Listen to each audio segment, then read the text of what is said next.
Welcome back, sailors. This is another episode of Super Fun Time Casual Video Game Talk 101 with the captain. That's this guy right here. Ba-boom. So, if you're on Facebook and you follow Square or PlayStation or anything, you probably saw that Final Fantasy VII, the remake, finally had an update video that they released. It looked freaking beautiful, and I'm super excited about it. But obviously, I'm going to have my issues with it. And one of the big issues with that I have with it is that the game isn't fucking turn-based. Final Fantasy VII sold over 100 million copies as a turn-based game, even up until the release of the PS4. It's the best-selling Final Fantasy game in the franchise. And it did that as a turn-based game. Now, I know that turn-based isn't as fast-paced as some of the things that people like nowadays, but they said that this game is for the fans. And the fans are people like me who have played the original, who have enjoyed the original, who have played the Final Fantasy, or the PS4 version, and loved it. Now, I understand that it's not as fast-paced and that people do like that more, but there's no reason why they couldn't speed up the battle style, reinvigorate it, do things to it, make adjustments to it. Instead, they're coming out with another hack and slash game.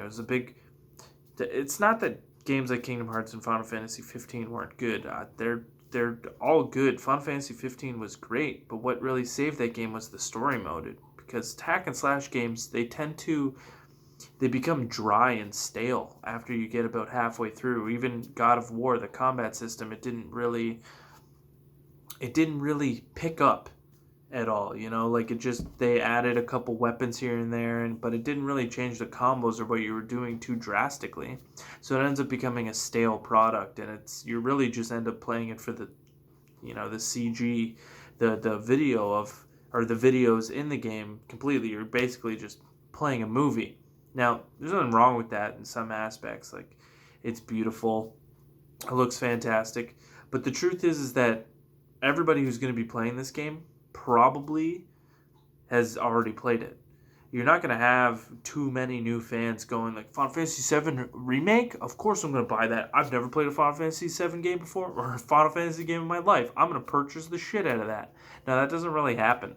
Obviously, there's going to be some special cases where people hear that it's going to be good, or they hear that, it's a specific way, and people are going to hop on top of that. But really, when you say that something's for the fans, make it for the fans. That's what people asked for, was the game that you released that everybody loves with updated graphics.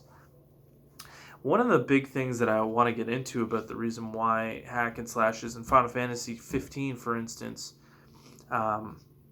ended up having issues, in my opinion, was because the hack and slash games are very, very, very easy to accomplish and beat and do everything in.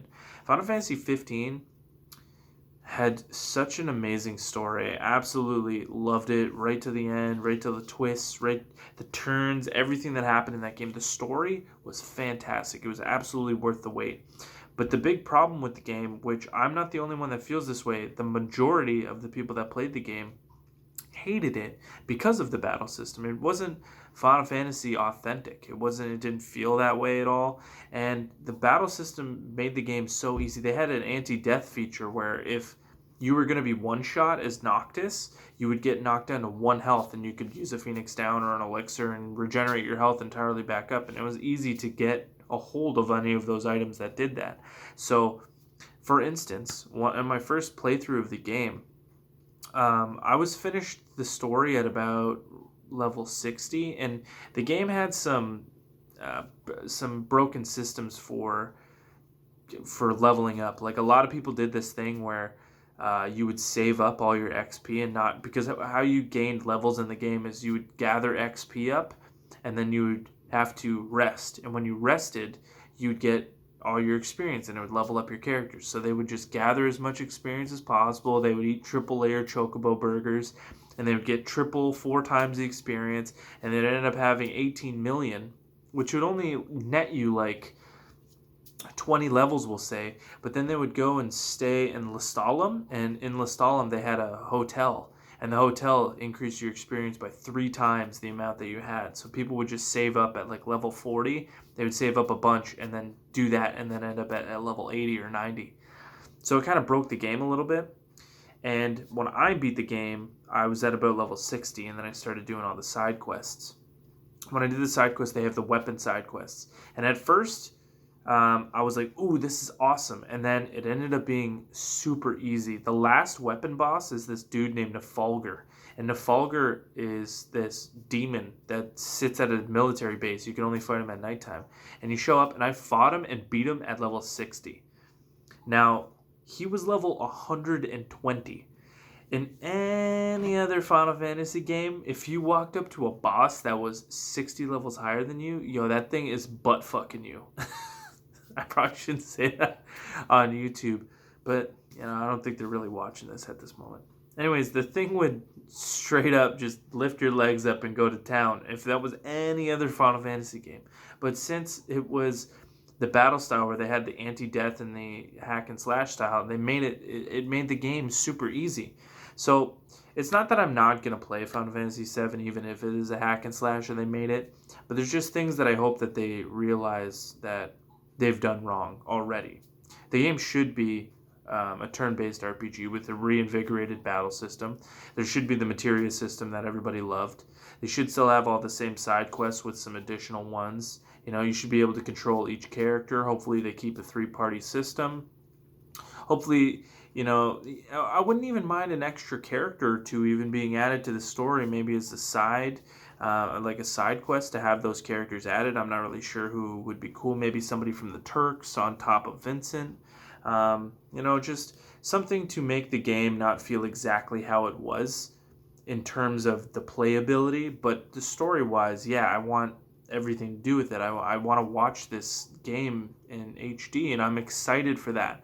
But I'm not excited for the play style of the game, the battle system as of right now after watching the videos, which is really upsetting because I'm a classical fan of these RPGs, and any of the RPGs that I've loved over the years have all been turn-based RPGs. Aside from the Tales series, which is super duper underrated if anybody hasn't gotten into those, the Tales series is absolutely fantastic, and I've played every single one that's been out so far. They're great. I'm playing Tales of Vesperia right now, which is actually a 2009 release, and they just released it a few months back on the PS4. And to go back, a lot of people were giving me some heat about RPGs and about how turn-based systems are a thing of the past and they're too slow and people hate them. Well, explain to me why South Park was so successful. Fractured But Whole, super successful. The Stick of Truth, super successful. Both turn-based RPGs. Persona 5? Persona 5 is one of the most well-received RPGs in the last 10 years. People are considering it one of the best RPGs to be released in the last long time. 10 years is a big time frame, and it's one of the best, and it's a slow turn-based style game. So that talk about it being dead is wrong. If a game is strong enough and it has a good battle system in terms of how you're able to customize your characters and abuse that system, it changes everything. You make attacks look unique. You maybe make some changes like Legend of Dragoon where they had the hitboxes pop up when you were attacking. Add something new to it that doesn't make it feel so slow and clunky, which I just don't understand how they could think that's the case. Anyways, I want to thank everybody for watching. I'm sorry again for the delay. I said that in the other video. I hope that you enjoyed this one. I hope that it was informative. I hope that you liked my opinion on the game, and I hope you share my same opinion, and I hope that you like what I'm putting out so far. I'm doing my best here, and it's going pretty well. We're just doing casual fun time. Casual fun stuff. Anyways, thanks. Make sure to like, share, and subscribe. You know the deal.